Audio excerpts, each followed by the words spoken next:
சில பேருக்கு ஹார்ட் அட்டாக்கே வந்துடும். இப்போ நான் சொல்ற கேஸை கேட்டிங்கன்னா இது நிஜமாவே நடந்தது கேஸ். 57 வயசு டிவோர்ஸுங்க. நாங்கெல்லாம் வந்து அப்போ சும்மா பார்வையாளர்கள். சூப்பர் கேஸுங்க. நான் இன்னைக்கு சொல்றேன், பலப்பட்டு வெளியில போங்க. இன்னிலிருந்து உங்களுடைய ஆட்டிடியூட மாறும் பாருங்க. அந்த ஐயா கேட்குற ஜட்ஜி கேட்குறாரு, ரொம்ப கொடுமைப்படுத்துறாரு. இல்லைங்க, சந்தேகம் இல்லைங்க. எத்தனை வயசுல உங்களுக்கு கல்யாணம் ஆச்சு? 30 வயசுல ஆச்சு. ஓ, 30 வயசுல கல்யாணம். பிள்ளை 31 வயசுலங்க. என்ன குழந்தை? பெண் குழந்தைங்க. ஒரு குழந்தை தானே? ஆமாம். அவளுக்கு கல்யாணம் ஆயிடுச்சுங்க. எப்போ ஆச்சு? அவளுக்கு 25 வயசில் பண்ணிட்டோங்க. இப்போ ஒரு வயசில் கையில் குழந்தை இருக்குங்க. ஆள் குடிப்பாரா? இல்லைங்க. இன்னும் சர்வீஸில் இருக்கிறாரா? இருக்கிறாருங்க. சர்வீஸ் இருக்குங்க. இன்னும் 2 வருஷம் சர்வீஸ் இருக்குது. எங்க கவர்மெண்ட் ஜாபில் இருக்காரு, அடிக்க மாட்டாருங்கிறீங்க, சந்தேகப்படலை. அவருக்கு எதாவது அஃபேர் இருக்கா? இல்லைங்க. எந்த அஃபேர்? கெட்ட வார்த்தை சொல்வாரா? இல்லைங்க. என்னதான் உன் பிரச்சனை?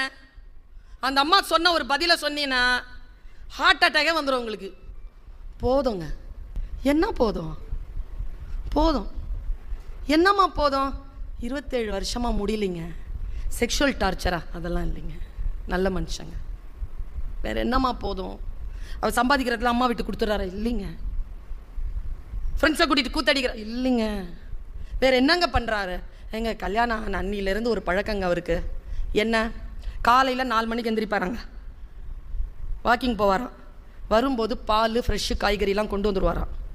காலையில் அன்றைக்கி நைட் அரைச்ச மாவில் இட்லி, ஒரு சட்னி, ஒரு சாம்பார், ஃப்ரெஷ்ஷாக காஃபி வந்து ஃப்ரெஷ்ஷாக அரைச்சி தான் போடணும் காலையில். மத்தியானம் வந்து வீடு எங்கேயும் எடுக்க மாட்டாராம், ஆஃபீஸ்க்கு பக்கத்துலேயே வீடு எடுத்துக்கு வரான். வீட்டுக்கு வருவாராம், டீ டைமுக்கு கூட வருவாராங்க.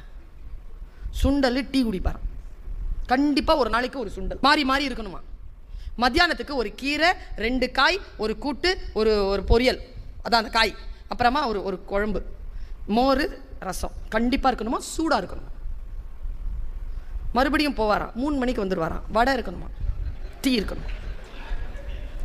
நைட்டுக்கு காலையிலையோ மத்தியானமோ வச்ச எந்த வெஞ்சனத்தையும் தொடுக்க மாட்டாராம். ஃப்ரெஷ்ஷாக இட்லியோ தோசையோ பொண்ணுமா, மேடம் மாவு நைட்டுக்கு அரைச்சி அன்னைக்கு காலி பண்ணிடணும். போதும்ன்றுச்சுங்க அந்த அம்மா.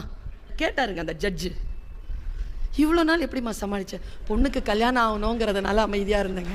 கல்யாணம் ஆன உடனே விட்டுருக்கலாம்ல இந்த ஆளை. இல்லைங்க, குழந்தை ஏதாவது இல்லை, ஏதாவது செஞ்சு பிள்ளைனுடைய வாழ்க்கையில் ஏதாவது பிரச்சனைன்னா அதுக்காக பார்த்துருந்தேன். அவர் நல்லா செட்டில் ஆகிட்டாருங்க, அவர் பார்த்துக்கிட்டோங்க, போதுங்கன்றது. வீட்டில் போய் சூடாக ஏதாவது கேட்டிங்க. வீட்டுக்கு போனால் நிம்மதியே இல்லை மேடம். எப்படி இருக்கும்? 30 வயசுலேயே அந்த நிம்மதியை நீ தேடி இருக்கணும். இல்லைல்ல, அவமானப்படுத்தினல்ல, அனுபவி. 65 கன்னு மாதிரி இருக்கும் வைஃபு, ஷார்ப்பாக இருக்கும் எல்லாம். பெண்களுக்கு என்று இருக்கக்கூடிய சட்டம் ஏன் பெண்களுக்கு அவ்வளவு ஆதரவாக இருக்கிறது? அறம் சார்ந்த வாழ்க்கை ஏன் பெண்களுக்கு அதிகமாக சொல்லப்பட்டிருக்கிறது? பெண்களை ஏன் அவ்வளவு உயர்வாக எல்லா விஷயங்களும் மதிக்கின்றன அப்படிங்கிறதுக்கான உயிர் நாடி நமக்கு புரியறதே இல்லை. பாரதி ஒரு வார்த்தையை சொல்றான். அவர் வந்து தூங்கிட்டு இருந்திருக்கிறாரு, பாரதிதாசன் வந்திருக்காரு, வரலாற்று செய்தி. வந்துட்டு பாரதியாரை எழுப்பியிருக்காரு. என்ன பண்ணுறீங்க, சாப்பிட்டீங்களா? ஏதோ தோசை சுட்டு சாப்பிட்டேன், பால் குடிச்சிட்டு தான் தூங்குவேன், பால் எப்படி காய்ச்சறதுன்னு தெரில, செல்லம்மா ஊருக்கு போயிருக்கு. அப்படியா, சரி நீங்கள் காய்ச்சுங்க, நான் உட்கார்றேன்னு. என்னென்னமோ முயற்சி பண்ணி பார்க்குறாரு, பால் காய்ச்ச தெரில பாரதிக்கு. உடனே ஐயரே நீங்கள் போய் மேலே படுத்துக்கோங்க, நான் பால் காய்ச்சி கொண்டு வரேன்னு நம்ம தலைவர் பாரதிதாசன், அவருக்கும் காய்ச்ச தெரில. முடியல ஐயரே, நான் கிளம்புறேன், போயிட்டார். காலையில் வந்து பார்க்கும்போது அந்த சமையல் அறையில் புகை மூட்டம் இருக்கக்கூடிய, ரொம்ப புகை அப்படியே இருக்குது, படிஞ்சு இருக்கு. ஆள் நம்ம பாரதி சூப்பர், கடைசி வரைக்கும் தோல்வியை ஒப்புக்கலை. பாலை எப்படியோ காய்ச்சிட்டார், காய்ச்சி குடிச்சிட்டார். குடித்த டம்ளர் இருக்குல்ல, அதுக்கு கீழே ஒரு சின்ன பேப்பர் இருக்கு. பேப்பரை எடுத்து பாரதிதாசன் படிக்கிறார். பாரதியார் தூங்கிட்டு இருக்கிறார்.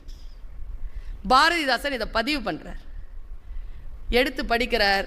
ராத்திரி எல்லாம் பாடுபட்டு பாலை காய்ச்சி குடிச்சிட்ட உடனே பாரதி எழுதின பாட்டு தான் பெண்மை வாழ்க என்று கூத்திடுவோமடா. நீங்கெல்லாம் எவ்வளோ எழுதணும்னு சொல்லிட்டு கொஞ்சம் வீட்டுக்கு போய் யோசி. வாழ்க்கை என்பது அற்புதமானது. முன்னால் இருக்கின்ற மனிதர்களுக்கு நாம் தரக்கூடிய மிக முக்கியத்துவம், வல்லமை என்பது என்ன? ஒருவரை ஒருவர் இட்டு நிரப்பிக் கொள்ளுவது தானே. ஒருவரை ஒருவர் இட்டு நிரப்பிக் கொள்ளாத வாழ்க்கை ஒரு வாழ்க்கையா? விட்டு கொடுக்காத ஒரு வாழ்க்கை ஒரு வாழ்க்கையா? நான் இப்படி சொல்றேன், உங்களுக்கு புரியுதான்னு பாருங்க. இப்ப மேடையில் 4 பேர் உட்காந்துருக்காங்களா ஐயாவோட சேர்ந்து? இப்ப நான் அங்க உட்காந்துருந்தேன்னா இந்த 4 பேரும் ஒரு 45 வயதை கடந்தவங்களா? எல்லாரும் இங்க வந்து உட்காரத்துக்கு எவ்வளவு வருஷம் பாடுபட்டிருப்பாங்க ஒவ்வொருத்தரும்? 30 வருஷம். 30 வருஷம் 30 வருஷம் பாடுபட்டாதான் இந்த சீட்டில் உட்கார முடியும். இப்போ நான் உட்காந்துருக்கேன்ல, அவங்க உட்காந்துருக்காங்கல்ல, இவங்கெல்லாம் உட்காந்துருக்காங்கல்ல, நீங்கள்லாம் பெண்கள் இந்த சேரில் உட்காந்துருக்கீங்கல்ல, நாங்கள்லாம் 30 வருஷம்லாம் வேலை செஞ்சாலாம் உட்காந்துட முடியாது. 1000 வருட போராட்டத்திற்கு பிறகுதான் இந்த சேர் எங்களுக்கு கிடைச்சது அப்படிங்கிறத மட்டும் புரிஞ்சுக்கிட்டா போதும். இன்றைய பெண் குழந்தைகள் தினத்திற்கான செய்தி. பல்லாயிரக்கணக்கான போராட்டம். வல்லமை என்பது என்ன? உறுதியுடன் இருப்பது. காலையில் ஒரு அட்வர்டைஸ்மெண்ட்டுங்க, ஒரு அட்வர்டைஸ்மெண்ட் இப்படி சொல்லுது, ஒரு கம்பி, வீடு கட்டுற கம்பி, இது வளைந்து கொடுக்கும், கீழே வலிமையுடன். அப்பா, நம்ம செய்தி இதுதானே. வளைந்து கொடுப்போம், ஆனால் உடைந்து போக மாட்டோம். வலிமையுடன் இருக்கின்ற இருப்பிலேயே வளைந்து கொடுக்கக்கூடியவர்கள் யார் இருக்கிறார்களோ அவர்கள் வல்லமை படைத்தவர்களாக இருக்கிறார்கள். தன்னிலை தாழாமல் இருப்பது, தோல்வியை ஒப்புக்கொள்ளாமல் இருப்பது. நான் தோற்கவே இல்லையே, பாஞ்சாலி சொன்னாலா இல்லையா? கடைசியா 2 வரம் கேளு அப்படின்ன உடனே என் கணவன்மார்களையும் இந்த நாட்டையும் விடுதலை செய் என்று திருதராஷிடம் கேட்ட பாஞ்சாலி இடத்தில் திருதராஷன் கேட்டான், உன்னுடைய விடுதலையை நீ கேட்கவே இல்லையம்மா. அப்ப பாஞ்சாலி சொன்னாலே, நான் அடிமையே இல்லைன்ன, அப்புறம் இப்படிடா நீ எனக்கு வந்து விடுதலை கொடுப்ப? இது வல்லமை.